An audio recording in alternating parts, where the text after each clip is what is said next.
Dear students, कैसे हैं आप लोग। अब आज हम सबस्पेस, इस लेक्चर में हम सबस्पेस के एग्जाम्पल्स करेंगे और इसके कुछ थ्योरम्स करेंगे, ठीक है। और प्रीवियस लेक्चर में हमने सबस्पेस की डेफिनेशन पढ़ी थी और हमने 1 स्टेप टेस्ट पढ़ा था और 3 स्टेप टेस्ट भी पढ़ा था to prove it a subspace, ठीक है। तो एक बार वो टेस्ट को रिकॉल करते हैं, फिर उन्हीं टेस्ट को लगा के हम कुछ एग्जाम्पल्स करेंगे सबस्पेस के, ठीक है। तो वो टेस्ट जल्दी से देख लेते हैं एक बारी। 1 स्टेप टेस्ट देखते हैं, ठीक है। 1 स्टेप में क्या था, पहली चीज तो V आपका वेक्टर स्पेस होगा ओवर F, ठीक है। मैं शॉर्ट में लिख रही हूँ, V is a vector space over F, ठीक है। एंड जो W है, W एक नॉन एम्प्टी सबसेट, ठीक है। This is non empty subset of V होना चाहिए, तो इसको ऐसे लिख देते हैं नॉट इक्वल टू 5, ठीक है। W आपका 5 ही है और ये सबसेट है किसका, V का, ठीक है। Non empty subset of V होगा। तो then this W is a subspace, then W is subspace of V कब होगा, if alpha x plus beta y belongs to W for all x comma y belongs to W and alpha beta belongs to F। तो वो क्या बन जाएगा, subspace बन जाएगा, ठीक है। अब सेकंड स्टेप टेस्ट हमने क्या देखा था, सेकंड या थर्ड स्टेप टेस्ट। अब वो क्वेश्चन टू क्वेश्चन वेरी करेगा, हम ये लगाना चाहते हैं या वो लगाना चाहते हैं, ठीक है। वो हमारे ऊपर डिपेंड करता है। तो यहाँ पे देखो, थर्ड स्टेप बोल लो या 2 स्टेप बोल लो इसको, ठीक है। थर्ड स्टेप टेस्ट में हम क्या लिखेंगे, ये सेम चीज है। VF आपका VS है, तो ये what is VF, VF is a vector space, W is a non-empty subset of V, ठीक है। Then W is a subspace, W is subspace, ठीक है। If कब सबस्पेस होगा, पहली कंडीशन 0 आपका W में आना चाहिए, सेकेंड अल्फा x आपका W में आना चाहिए, third condition x plus Y आपका किस में आना चाहिए, W में आना चाहिए। अब यहाँ पे क्या है, for all x belongs to W and alpha belongs to F, for all x comma y belongs to W, ठीक है। तो या तो आप ये तीनों कंडीशन लगा लो या फिर ये लगा लो, ठीक है। ये तीनों कंडीशन आप इस वाले से बना सकते हो। अगर आप अल्फा बीटा को 0 रख लोगे तो 0 बिलोंग्स टू W हो जाएगा, ठीक है। अगर आप बीटा को 0 रख लोगे तो अल्फा x आपका W में आ जाएगा। अगर अल्फा और बीटा को 1 1 रख लोगे तो x प्लस वाई किस में आना चाहिए, W में आना चाहिए, ठीक है। तो ये सिर्फ ब्रेक करके लिखा है, ये कंप्लीट लिखा है। तो दोनों में से आप कोई भी यूज कर सकते हो to prove any set as a subspace or it is a subspace or not a subspace, ठीक है।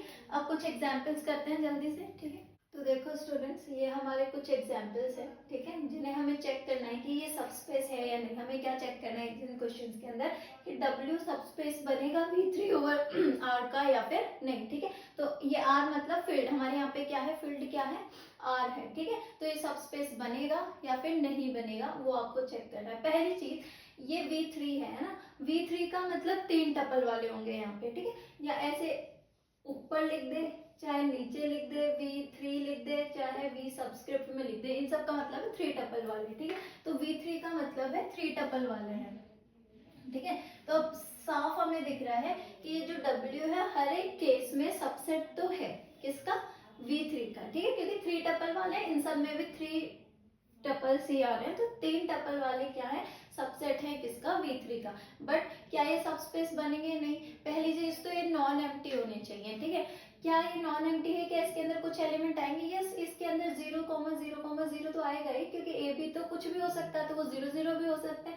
और सी आपका क्या हो सकता है, इंटीजर, और इंटीजर में 0 भी आता है, तो इसके अंदर 0,0,0 बिलोंग कर रहा है, तो ये नॉन एम्प्टी हो गया, ठीक है।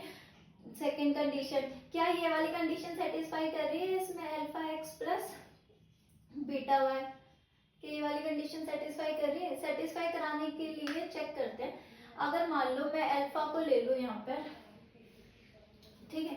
लेट, एक काम करते हैं, लेट अल्फा को मैंने ले लिया √2, लिया जा सकता है या नहीं, अल्फा बीटा कहाँ से लिए जाते हैं, फील्ड में से। फील्ड क्या है, real number, √2 is a real number, ठीक है। अल्फा मैंने √2 ले लिया और बीटा को चाहे आप 1 ही ले लो, ठीक है। और बीटा के बिना भी आप चेक कर सकते हो, 3 वाले पॉइंट से भी इसको चेक किया जा सकता है। कौन से 3 वाले पॉइंट? 0 होना चाहिए डब्ल्यू के अंदर, अल्फा एक्स डब्ल्यू के अंदर होना चाहिए, और आप क्या कर सकते हो, एक्स प्लस वाई भी किस में होना चाहिए? डब्ल्यू में होना चाहिए। तो आप उससे चेक कर लो, या फिर अल्फा को √2 ले लो और बीटा को 0 भी ले सकते हो, ठीक है, तो वो अल्फा एक्स ही बन जाएगा। तो अगर मैंने अल्फा को √2 लिया, तो मैं अगर अल्फा इंटू दिस करूँ, ठीक है, एक एलिमेंट और ले लो, एंड लेट एक जनरल एलिमेंट हमने कहाँ से ले लिया? डब्ल्यू में से ले लिया। अगर ये डब्ल्यू में से है तो सी मेरा क्या होगा? इंटीजर होगा यहाँ पे, ठीक है। तो अल्फा इंटू दिस वापस से डब्ल्यू में आना चाहिए, तो alpha is √2 into A comma B comma C. करो क्या आएगा? ये आ जाएगा √2a √2b √2c। क्या ये डब्ल्यू में बिलोंग कर रहा है? चेक करो, ठीक है, 3 टपल है, 3 टपल यहाँ आ रहे हैं, बट इनके एलिमेंट्स, ये जो कोऑर्डिनेट्स, इन पे क्या कंडीशन है? ए भी तो कुछ भी हो सकता है, तो ठीक है, ए भी कुछ भी हो सकता है, मतलब फर्स्ट और सेकंड कोऑर्डिनेट कुछ भी हो सकता है, but third condition, third coordinate के ऊपर कंडीशन है कि वो इंटीजर होना चाहिए। क्या √2c इंटीजर होगा? नहीं होगा, ऑब्वियस सी बात है। क्यों? क्योंकि सी आपका इंटीजर है, ठीक है, क्योंकि वो डब्ल्यू में से आ रहा है। अगर किसी इंटीजर को आप इरेशनल नंबर के साथ मल्टीप्लाई कर रहे हो, तो क्या वो इंटीजर बनेगा? नहीं बनेगा। अगर ये इंटीजर नहीं है तो ये वाला एलिमेंट आपका बिलोंग नहीं कर रहा डब्ल्यू में से, तो डब्ल्यू में अगर ये बिलोंग नहीं कर रहा है तो डब्ल्यू आपका नॉट अ सबस्पेस, तो this is not a subspace, ठीक है। अब नेक्स्ट वाला देखते हैं। नेक्स्ट वाला चेक करो, क्या इसमें 0 0 आएगा? पहली चीज तो चेक करो क्या ये नॉन एम्प्टी है, इसमें कोई एलिमेंट आ रहा होगा, ये सारा होगा। अगर कुछ और माइंड में आए या ना आए, 0 0 0 चेक करना है कि 0 0 0 तो आना ही चाहिए। क्या 0 0 आएगा? यस आएगा। देखो 0,0,0 किसमें आना चाहिए? डब्ल्यू में आना चाहिए। क्या आ रहा है? आने के लिए ये कंडीशन सेटिस्फाई होनी चाहिए, 0 less than equal to 0 less than equal to 0। यहाँ पे इक्वल टू भी है ना, तो 0 is equal to 0 is equal to 0, तो सेटिस्फाई हो रहा है, ठीक है। तो 0,0,0 किस में आ रहा है? डब्ल्यू में आ रहा है। नेक्स्ट अल्फा इंटू एक्स करके देखते हैं, किसको एक स्केलर लेते हैं, ठीक है। तो यहाँ पे पहले कोई स्केलर लेके देखो, आपको क्या प्रूव करना है? A is greater than equal to B is greater than equal to C, ठीक है। अगर मैं लेती हूँ लेट ए बी सी, आपने डब्ल्यू में से ले लिया, ठीक है, और ये इस तरीके, और इसको मैंने मल्टीप्लाई कर दिया, मान लो -1 के साथ मल्टीप्लाई कर दिया, मतलब अल्फा मैंने ले लिया -1। अब अल्फा कहाँ से लेते हैं? एफ में से। एफ क्या है हमारे यहाँ पे? आर है, तो अल्फा को -1 लिया जा सकता है। तो चेक करते हैं क्या alpha into A B C इसमें बिलोंग करेगा डब्ल्यू में। इसको कर लेते हैं -1 ए बी सी। ये क्या आ गया हमारे पास? -a -b -c। अब सोच के बताओ क्या ये चीज आपके डब्ल्यू के अंदर बिलोंग कर रही है या नहीं? अब देखो ए बी सी अगर डब्ल्यू में बिलोंग कर रहा था तो ये कंडीशन सेटिस्फाई करेगा, तो यहाँ से आएगा A is less than equal to B is less than equal to C. यहाँ पे कोऑर्डिनेट्स क्या है? -a -b -c।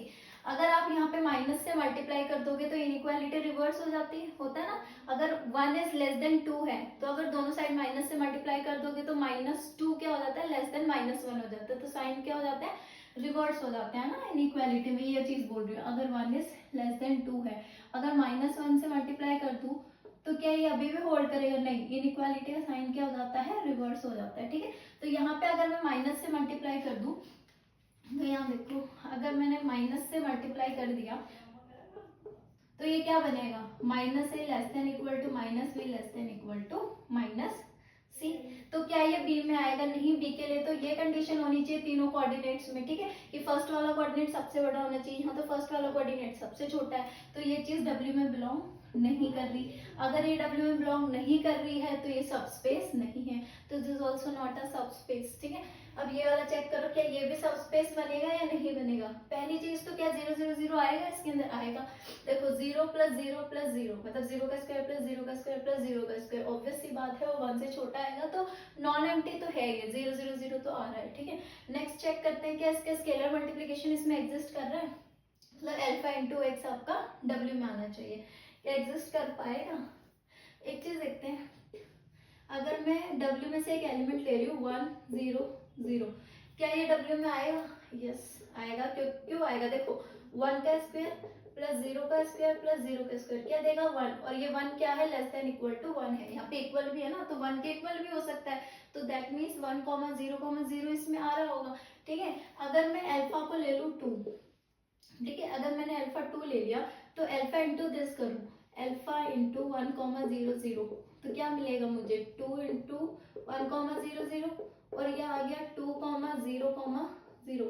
क्या ये W में बिलोंग करेगा? नहीं करेगा, क्योंकि a का स्क्वायर करोगे वही 4 हो गया, बाकी के तो 0 0 है, तो ये तो 4 is less than equal to 1 आ रहा है, तो ये सेटिस्फाई नहीं होगा, तो ये W में बिलोंग नहीं करेगा। ठीक है, तो ये W में बिलोंग नहीं कर रहा, तो इसका मतलब ये भी क्या नहीं है, हमारे पास सबस्पेस नहीं। अब इसको चेक करो क्या ये सबस्पेस बनेगा। पहले तो चेक करो क्या इसके अंदर 0 आ रहा है, पहले तो नॉन एम्प्टी होना चाहिए, तो ये 0 आ रहा है। अगर आप चेक करोगे 0,0,0 बिलोंग कर रहा है W से, क्यों कर रहा है? क्योंकि 0 + 4 × 0 = 0, ये सेटिस्फाई हो रहा है, तो ये W में बिलोंग कर रहा है। ठीक है, अब और चेक करो क्या आप ऐसा एग्जाम्पल ढूंढ पा रहे हो कि स्केलर मल्टीप्लीकेशन अगर करो तो ये डिस्टर्ब हो जाए। ठीक है, या फिर कोई ऐसा एग्जाम्पल कि दो एलिमेंट्स आप W में से उठा रहे हो और उनको ऐड कर रहे हो और वापस से W में नहीं बन रहा। ठीक है, मुझे तो ऐसा कोई एग्जाम्पल इसमें दिख नहीं रहा है, मुझे तो ये दिख रहा है कि सबस्पेस बन रहा है। ठीक है, तो देखते हैं कि बन रहा है कि नहीं। पहले चेक हम वो वाला लगा के देखते हैं इसमें। ठीक है, कि α x प्लस बीटा y किस में आना चाहिए? W में आना चाहिए for all alpha beta belongs to F and x and y belongs to W।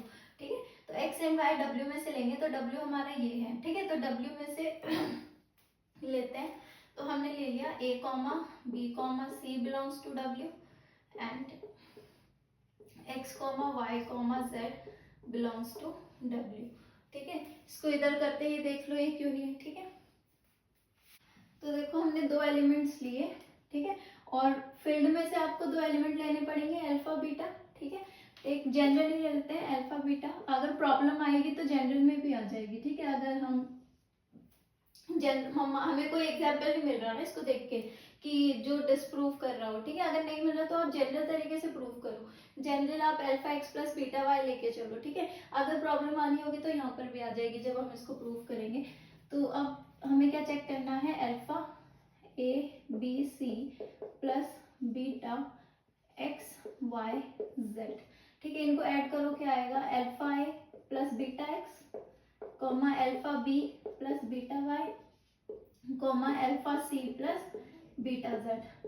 ठीक है, अब ये W में बिलोंग कर रहा है या नहीं, उसके लिए ये कंडीशन सेटिस्फाई होनी चाहिए। कौन सी कंडीशन? ये वाली। W में कौन से एलिमेंट आएंगे? जब पहला second coordinate plus 4 times of the third coordinate is equals to 0 होना चाहिए। ठीक है, और ये हमारे किस में थे? W में थे। अगर ये W में तो ये तो सेटिस्फाई कर ही रहे होंगे। ठीक है, तो a plus b plus c W में है, तो ये आ रहा होगा b plus 4c is equals to 0 बन रहा होगा। ठीक है, और अगर x y z W में है तो ये भी सेटिस्फाई कर रहा होगा, तो ये आ रहा होगा y plus 4z is equals to 0। अगर मुझे इसको W में डालना है तो इसका second coordinate into 4 time of the third coordinate वो क्या बनना चाहिए? 0 बनना चाहिए। ठीक है, तो वो फाइंड करते हैं। तो यहाँ लेते हैं, देखो alpha b plus beta y plus 4 times of alpha c plus beta z। ठीक है, इसको चेक करना है कि 0 बन रहा है कि नहीं। ठीक है, तो यहाँ लिखते हैं alpha b plus 4 times of alpha c, इसको इसके साथ ले लिया। ठीक है, प्लस बीटा वाले को बीटा वाले के साथ, beta y plus 4 times of beta z। ठीक है, क्या इसमें से अल्फा कॉमन आ रहा है और इसमें से बीटा कॉमन आ रहा है। ठीक है, तो ये हो गया alpha b plus 4c plus beta y plus 4z। और ये तो हम ऊपर देख के आए, ये 0 है, ये भी 0 है, तो ये क्या बन गया? 0 बन गया। तो क्या यहाँ पे अल्फा बीटा आप कुछ भी लो, कोई फर्क पड़ेगा? कुछ भी लो, क्योंकि ये चीज तो हमेशा 0 ही बननी है। ठीक है, तो ये सेटिस्फाई हो रहा है, तो इसका मतलब ये चीज किस में बिलोंग करेगी? W में बिलोंग करेगी। ठीक है, तो आप कोई भी अल्फा बीटा ले लो, कोई भी दो एलिमेंट W में से ले लो, ये चीज सेटिस्फाई होगी। ठीक है, तो ये क्या बनेगा? सबस्पेस बनेगा। तो जो लास्ट वाला है वो क्या है? हमारा सबस्पेस है। बाकी के 3 सबस्पेस नहीं बने थे, उनके लिए हमने एग्जाम्पल देखे थे ना। कौन से एग्जाम्पल? कोई अल्फा ढूंढा था, ठीक है, उसको मल्टीप्लाई कराया था, तो फिर वापस से वो W में नहीं आ रहा था। तो ठीक है, इस तरीके से हमने सारे एग्जाम्पल्स देख लिए। अब हमारे सिर्फ थ्योरम्स रहती है। एक थ्योरम रहता है क्या, अगर दो सबस्पेसेस हैं तो क्या उनका इंटरसेक्शन भी सबस्पेस बनता है, या फिर अगर दो सबस्पेसेस हैं तो क्या उनका यूनियन भी सबस्पेस बनता है या नहीं। तो अब वही थ्योरम्स हमें करनी है। ओके,